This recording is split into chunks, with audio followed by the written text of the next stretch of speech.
Ela levantou o celular na minha frente, no meio do almoço de domingo, na frente da minha mãe, do meu pai e dos meus 2 filhos, e disse: pelo menos o Roberto sabe conversar sobre alguma coisa além de motor de carro. Ninguém riu. Ninguém respirou. E foi aí que eu entendi que aquele nome não tinha saído por acaso. Eu me chamo Eduardo Ferreira, tenho 39 anos, sou motorista de aplicativo aqui no Recife, mas antes disso passei 12 anos como mecânico de carro, num posto lá pela Torre. Rodo o dia inteiro, Boa Viagem, Casa Forte, Derby, um Recife inteiro que eu conheço de cor, cada buraco, cada sinaleira que demora, cada padaria que abre cedo. Gosto do meu trabalho. Não é o que sonhei quando era moleque, mas é honesto, paga as contas, e eu tenho meu carro, um Onix branco que eu cuido como se fosse gente. Conheci a Patrícia há 11 anos, numa festa de São João lá em Caruaru, daquelas que a família toda vai junto, quadrilha, forró pé de serra tocando até de madrugada, fogueira, milho assado, aquele cheiro de fumaça que gruda na roupa. Ela dançava com uma prima minha, rindo de um jeito que parecia que não tinha problema nenhum na vida. Chamei ela para dançar, ela disse que eu dançava mal, e tinha razão. Mas ficamos conversando a noite inteira, sentados numa cadeira de plástico, comendo canjica, e no fim ela me deu o número escrito com batom num guardanapo, porque nenhum de nós tinha celular naquela época que gravasse contato direito. Namoramos 2 anos, casamos, tivemos o Lucas e depois a Sofia.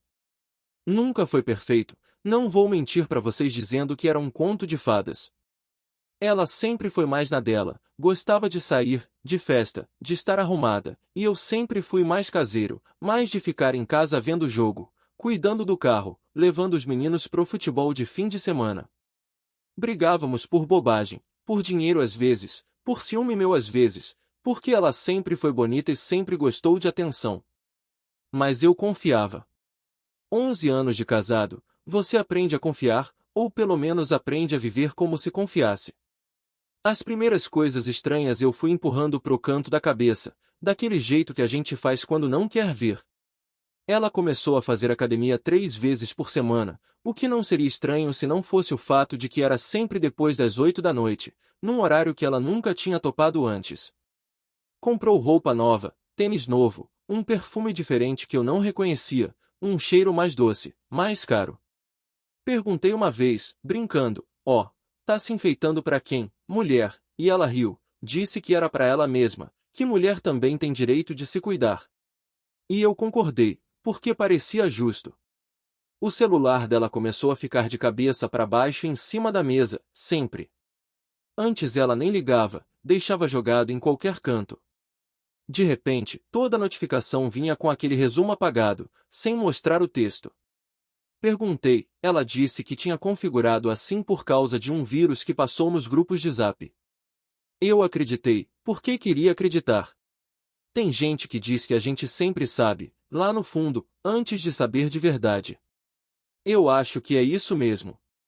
Eu sabia. Só não queria.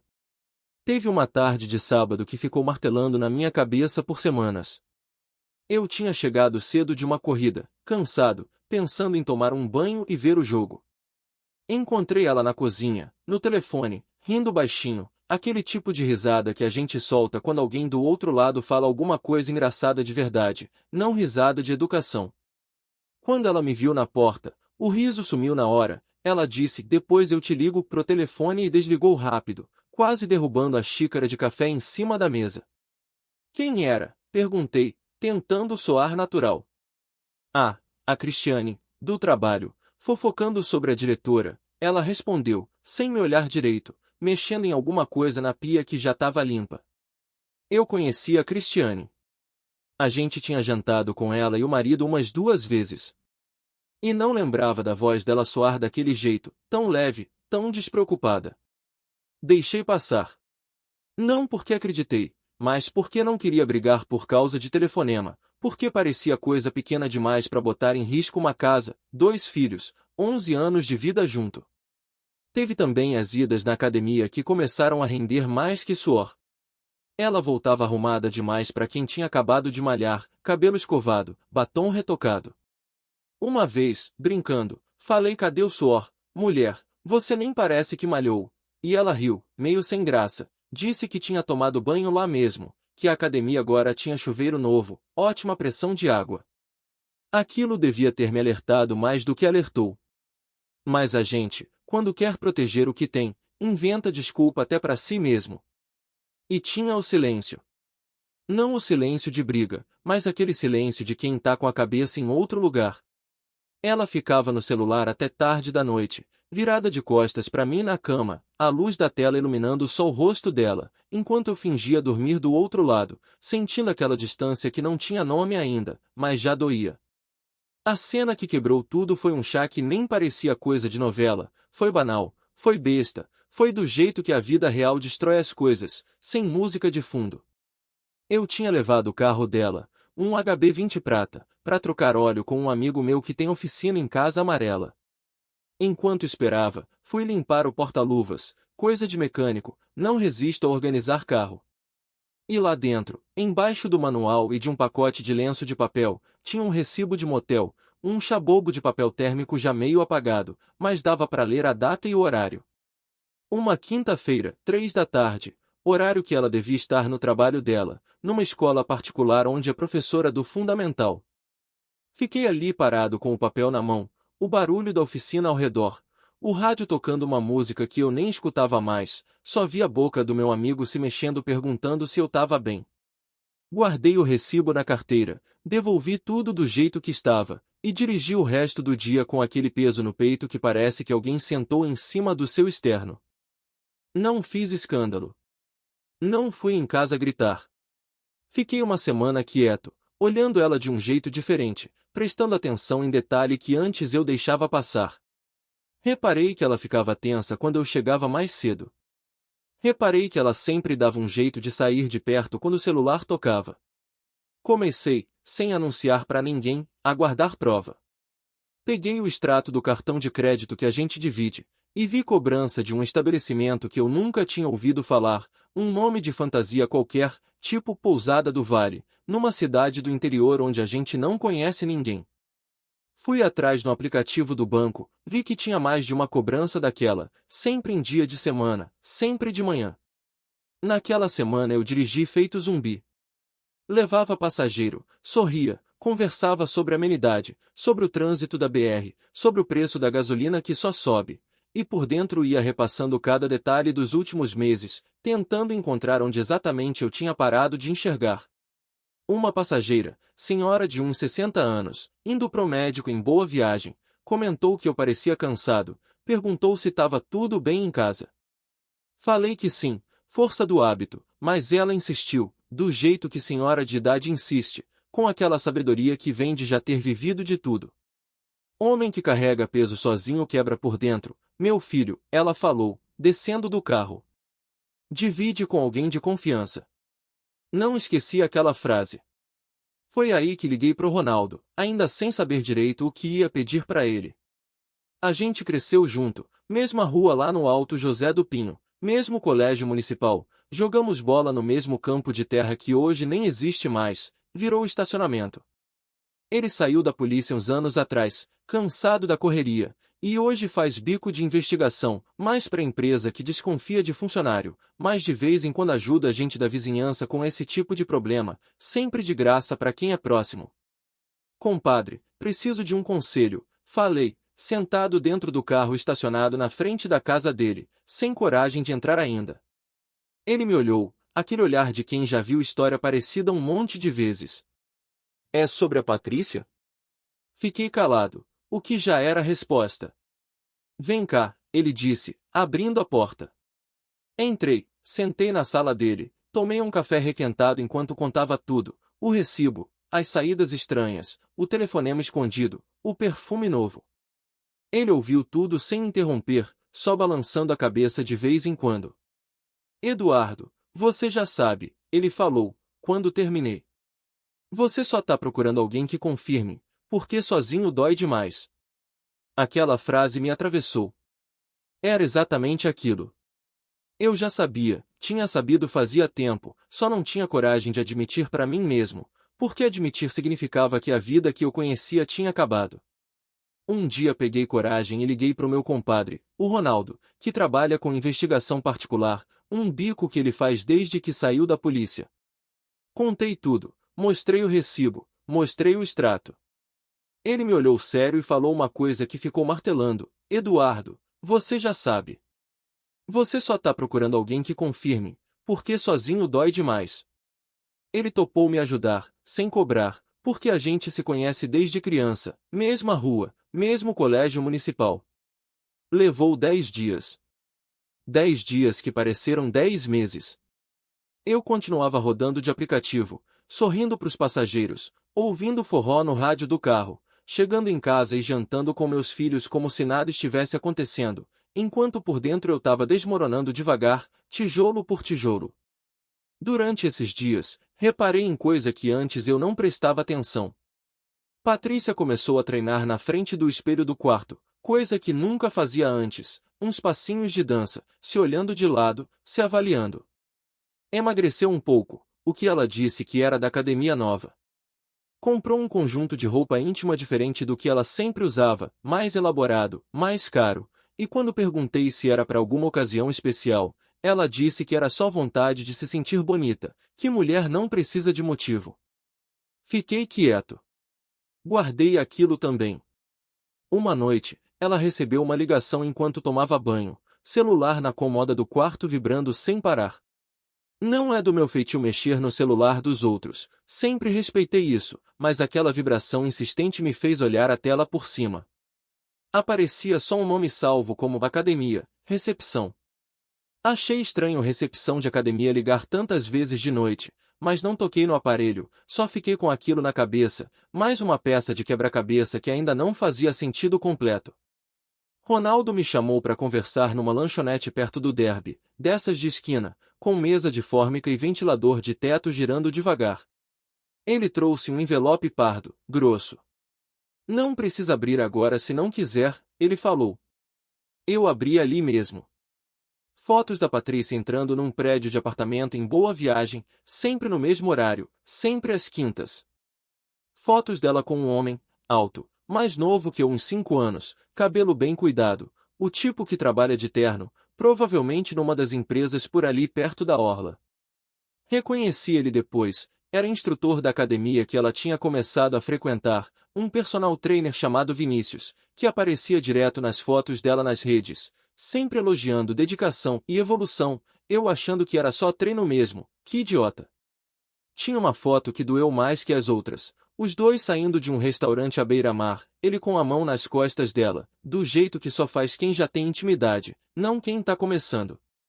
A data batia com o aniversário de 12 anos de namoro da gente, dia que eu tinha marcado reserva num restaurante aqui perto de casa para nós dois, e ela tinha cancelado de última hora dizendo que a escola marcou reunião pedagógica em cima da hora.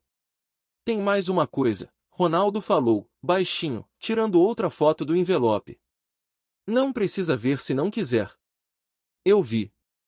Era um vídeo curto, 3 segundos, tirado de longe, de dentro do carro do próprio Ronaldo estacionado na rua, mostrando os dois se despedindo na porta do prédio, um beijo demorado, ela com a mão no peito dele. Não era a imagem de quem estava se despedindo de um amigo. Passei o vídeo 2 vezes, sentindo o estômago revirar, e depois guardei o celular do Ronaldo de volta para ele, sem palavra para dizer. Quem é ele? Perguntei, depois de um tempo. Chama Vinícius. É instrutor lá na academia que ela faz aula, aquela nova perto de casa de vocês. Tem uns 34 anos, mora sozinho, aquele prédio é dele mesmo, financiado, viu o nome no interfone. Ronaldo fez uma pausa. Também descobri outra coisa, mas não sei se é hora de falar. Fala. Ele frequenta a mesma academia há uns 2 anos. Mas o negócio dele com sua esposa começou faz uns 8 meses, pelo que consegui levantar através de conversa com o pessoal da recepção, sem falar seu nome, claro. Antes disso, teve outra aluna que também virou o caso, terminou mal, a mulher perdeu o emprego por causa da confusão que o marido fez lá dentro da academia. Não é a primeira vez que ele faz isso. Aquilo me deu uma raiva diferente, não só da traição em si, mas de saber que existia um padrão, que Patrícia não tinha sido a primeira nem provavelmente seria a última, que ela tinha entrado numa história que já tinha acontecido antes com outra família destruída. Fiquei olhando aquelas fotos, Ronaldo quieto do outro lado da mesa, me dando tempo. Não chorei ali. Chorei depois, sozinho, dentro do carro estacionado na marginal, com o rádio desligado, só o barulho do mar longe e o motor esfriando. Não fui para casa fazer cena. Fiz o que acho que a maioria dos homens de verdade faz, que não é o que mostra em filme. Fiquei calado mais uma semana, terminando de juntar prova, indo atrás de advogado. Fui numa advogada indicada pelo Ronaldo, doutora Fabiana, especialista em família, escritório simples em cima de uma farmácia ali por Casa Forte. Contei tudo, mostrei o material. Ela me orientou com calma, sem drama, do jeito que quem já viu história parecida 100 vezes fala: guarda tudo, não confronta ainda, organiza sua vida financeira primeiro, depois a gente conversa sobre guarda dos meninos. Doutora, eu não quero brigar por dinheiro, falei na primeira consulta, sentado numa cadeira meio torta na sala pequena do escritório dela. Só quero meus filhos por perto, e quero sair dessa história com a cabeça erguida. Ela sorriu de um jeito cansado, o tipo de sorriso de quem trabalha com separação há 20 anos e já ouviu declaração parecida 1 milhão de vezes. Todo mundo fala isso no começo, Eduardo. Depois a raiva fala mais alto que a boa intenção. Mas vou te ajudar a manter o foco no que importa, seus filhos, sua estabilidade, seu trabalho. Ela me explicou com calma como funcionava o processo, sobre bens comuns, sobre pensão, sobre guarda compartilhada, e me tranquilizou dizendo que como o apartamento tinha sido financiado principalmente com meu dinheiro, documentado direitinho desde antes do casamento, eu tinha uma posição mais segura do que eu imaginava. Ela pediu que eu levantasse cada extrato bancário dos últimos 2 anos, cada comprovante de pagamento de conta, tudo organizado numa pasta, porque separação, segundo ela, se ganha ou se perde no detalhe burocrático, não no drama. Saí daquela consulta com uma sensação estranha, meio alívio, meio ainda mais tristeza, porque colocar tudo em papel, em processo, em pasta organizada, tornava aquilo definitivo de um jeito que eu ainda não tinha sentido até ali. Fui para a casa da minha mãe por uns dias, inventei que estava com problema de infiltração no telhado, coisa boba, mas que a Patrícia nem questionou direito, o que também me disse alguma coisa. Ela não perguntou muito. Não insistiu para eu voltar. Isso doeu quase tanto quanto as fotos. O confronto veio antes do que eu planejava, porque as coisas na vida real não esperam a gente se organizar direitinho. Foi numa quinta-feira à noite, horário de academia dela. Eu cheguei em casa mais cedo que o normal, os meninos já tinham jantado na casa da minha sogra, e eu sabia, porque tinha combinado assim de propósito com a doutora Fabiana, que aquele seria o momento. Patrícia chegou por volta das 9, cabelo ainda meio molhado, aquele perfume novo mais forte que nunca. Ela me viu sentado na sala, no escuro, só a luz da cozinha acesa, e travou na porta. Eduardo, que susto, pensei que você estava na casa da sua mãe. Voltei, eu falei. Senta aí, Patrícia, preciso conversar com você. Ela ficou na defensiva na hora, do jeito que só fica quem já sabe o assunto antes de ouvir.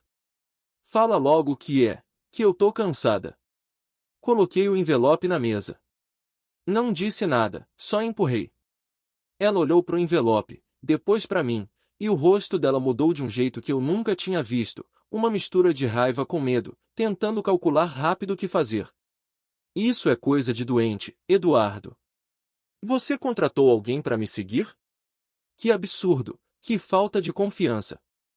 Falta de confiança, eu repeti, meio rindo, daquele jeito que a gente ri quando não tem mais graça nenhuma. Você fala de falta de confiança para mim. Ela abriu o envelope, viu as fotos, e em vez de negar, o que ela fez foi atacar. Você não me dá atenção há anos, Eduardo. Fica o dia inteiro nesse carro, chega em casa morto, nem conversa direito comigo. Eu precisava de alguém que me olhasse. Eu trabalho para sustentar essa casa, falei, tentando manter a voz baixa por causa dos vizinhos, porque parede de apartamento aqui é fina que nem papel. Trabalho de domingo a domingo às vezes, para você e os meninos terem o que precisam. E você foi procurar personal trainer. Não fala assim dele, ela disparou. E aquilo foi o que mais me atingiu, ela defendendo o cara na minha frente. Ele me trata bem, Eduardo. Me escuta. Há quanto tempo?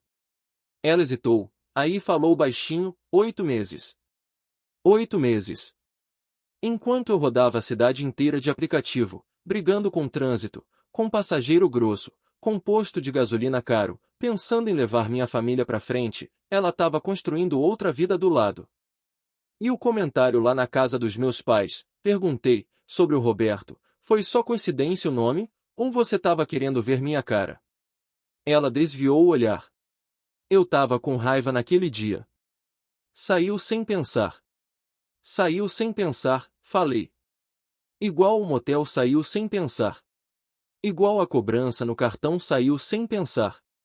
Ela tentou virar o jogo, do jeito que gente encurralada faz. Você tá querendo jogar a culpa toda em mim, mas você também tem culpa nisso, Eduardo.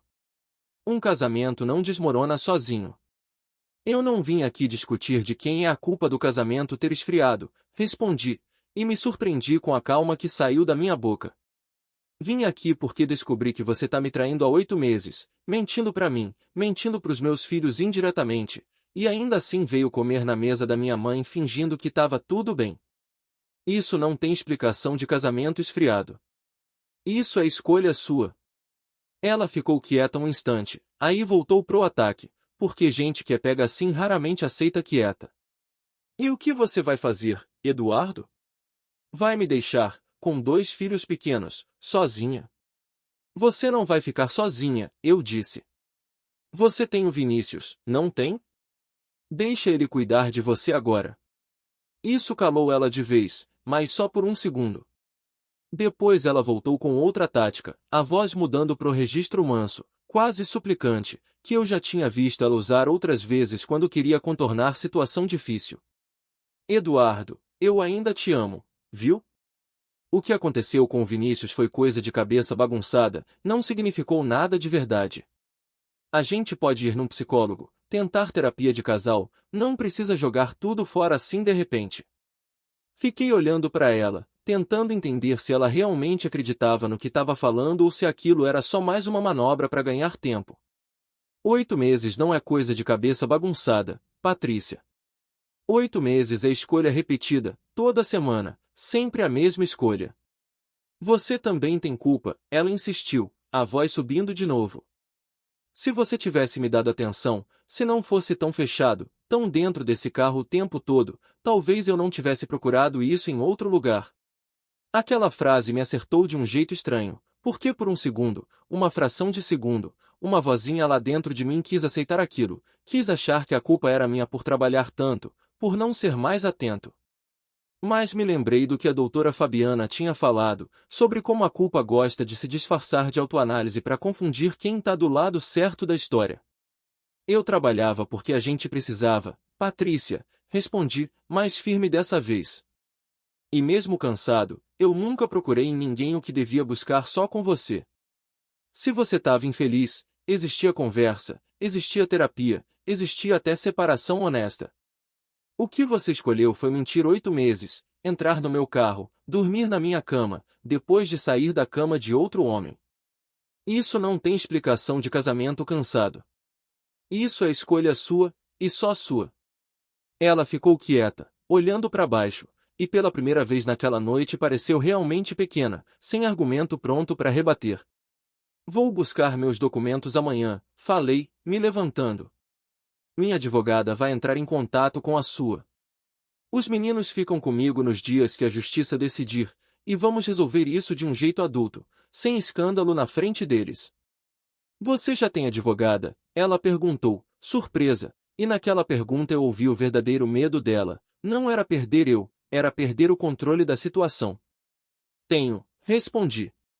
Há 2 semanas. Saí de casa aquela noite e fui dormir na casa da minha mãe de verdade dessa vez, sem mentira de infiltração nenhuma. Meu pai, que é aposentado, pedreiro a vida inteira, ficou na porta do quarto só olhando eu deitar, sem falar nada, e depois de um tempo falou, homem que aguenta certas coisas caladas não é homem fraco não, meu filho. É homem esperando a hora certa. Você esperou. Fez certo. Os meses depois disso foram de advogado, de audiência, de organizar guarda dos meninos, de explicar pro Lucas, que já tem 10 anos e entende mais do que a gente imagina, por que o pai e a mãe iam morar separados. Ele chorou, perguntou se tinha feito alguma coisa errada, e aquilo me partiu mais que qualquer traição, porque criança não tem culpa de nada disso e mesmo assim carrega peso. Expliquei para ele, sem falar mal da mãe na frente dele, que às vezes adulto erra, que isso não muda o tanto que a gente ama ele e a irmã. Lembro de uma noite específica, sentado na cama dele, o quarto ainda cheio de caixa de brinquedo meio arrumada, meio bagunçada, porque a gente ainda estava se organizando na mudança. Ele me perguntou, olhando pro teto, sem coragem de olhar para mim direito: pai, você e mamãe não se amam mais? Fiquei um tempo pensando na resposta certa, porque criança merece verdade, mas verdade do tamanho que ela consegue carregar. Filho, às vezes duas pessoas que se amaram muito acabam tomando caminhos diferentes. Isso não é culpa de ninguém que seja pequeno como você ou sua irmã. Vocês vão continuar tendo pai e mãe que amam vocês, só que cada um vai morar num lugar. Mas por que você foi morar na casa da vovó? Aquela pergunta doeu, porque exigia uma mentira ou uma verdade que eu ainda não queria contar para ele. Escolhi o meio termo. Porque eu e sua mãe precisamos de um tempo para pensar em como vamos seguir em frente, cada um cuidando bem de vocês dois, só que separado.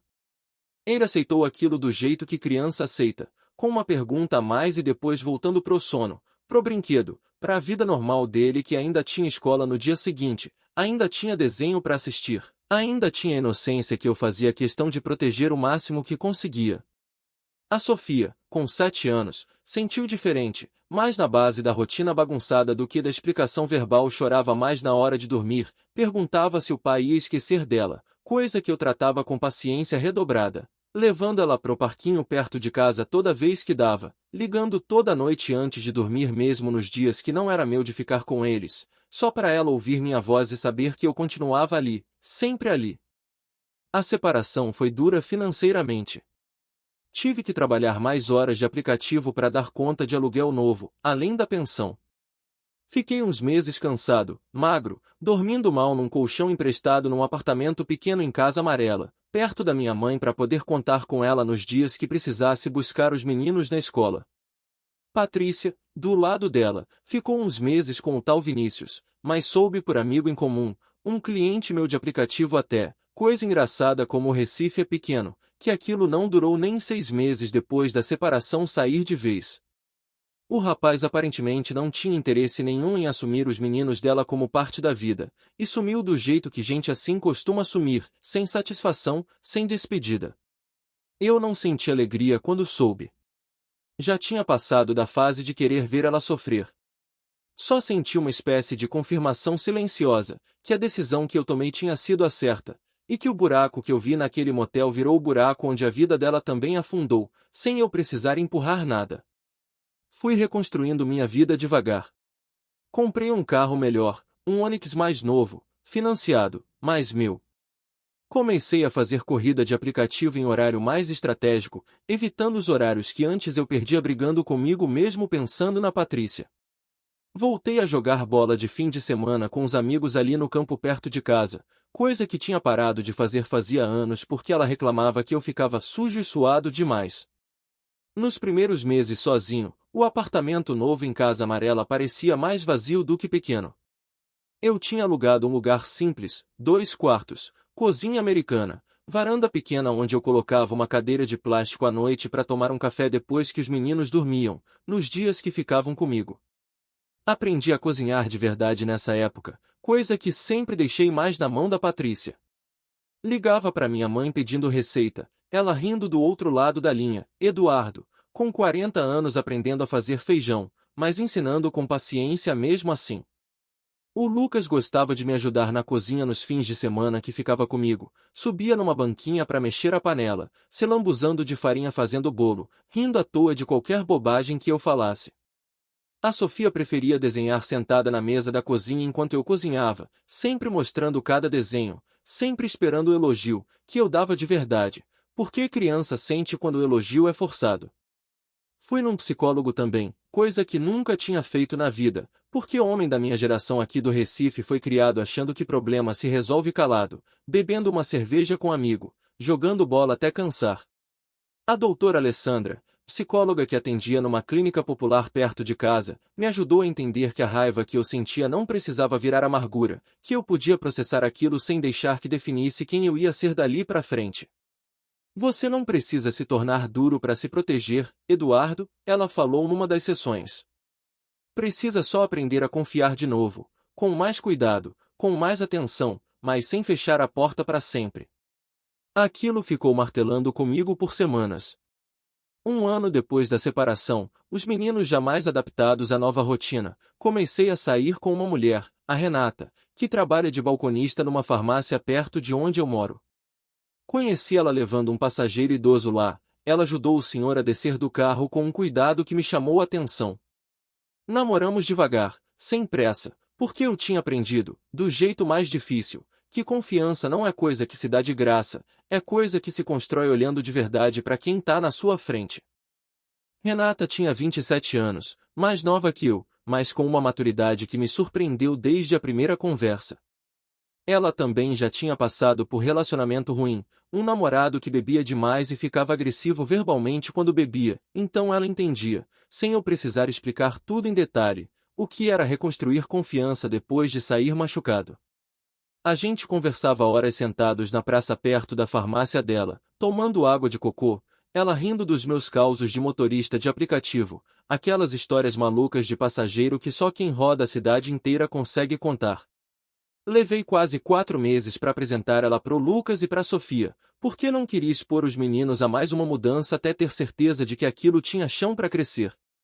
Quando finalmente apresentei, marcamos um passeio na praia de Boa Viagem, coisa simples, água de cocô, bola de vôlei na areia, e a Sofia, sempre mais aberta, já estava de mãos dadas com a Renata antes do fim da tarde, perguntando se ela ia voltar no próximo fim de semana. O Lucas ficou mais reservado no começo, olhando de longe, testando, mas com o tempo, vendo que a Renata não tentava ocupar espaço de mãe, só respeitava o espaço dela, foi relaxando também. Patrícia, quando soube que eu estava namorando, teve uma reação que me surpreendeu, uma mistura de despeito com alívio, tipo que ela mesma parecia confusa sobre o que sentir. Numa conversa rápida na porta da escola, buscando os meninos, ela comentou meio de lado, então já tá namorando, com um tom que não era raiva pura, era mais uma pergunta disfarçada de comentário. Respondi só tô sim, sem dar satisfação além disso, porque minha vida amorosa não era mais assunto que eu devia explicação a ela.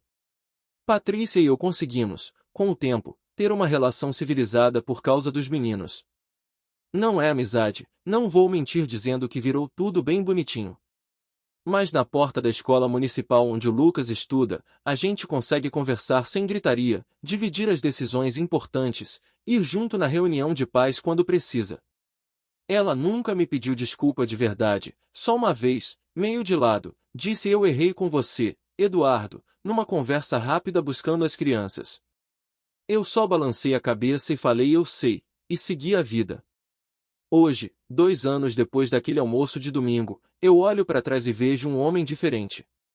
Não guardo mais recibo escondido, não vivo mais no piloto automático fingindo não ver o que os olhos já viram.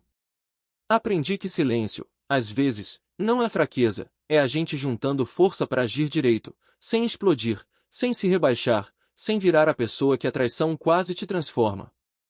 Meu pai tinha razão aquela noite. Eu esperei a hora certa. E quando ela chegou, eu não gritei, não implorei, não me humilhei. Levantei da mesa, sim, mas dessa vez foi eu quem decidiu como e quando ia embora, de cabeça erguida, com meus filhos pela mão, seguindo para minha própria vida, que hoje, com todo o trabalho que ainda dá, é mais leve do que qualquer coisa que eu vivi naqueles últimos anos ao lado dela.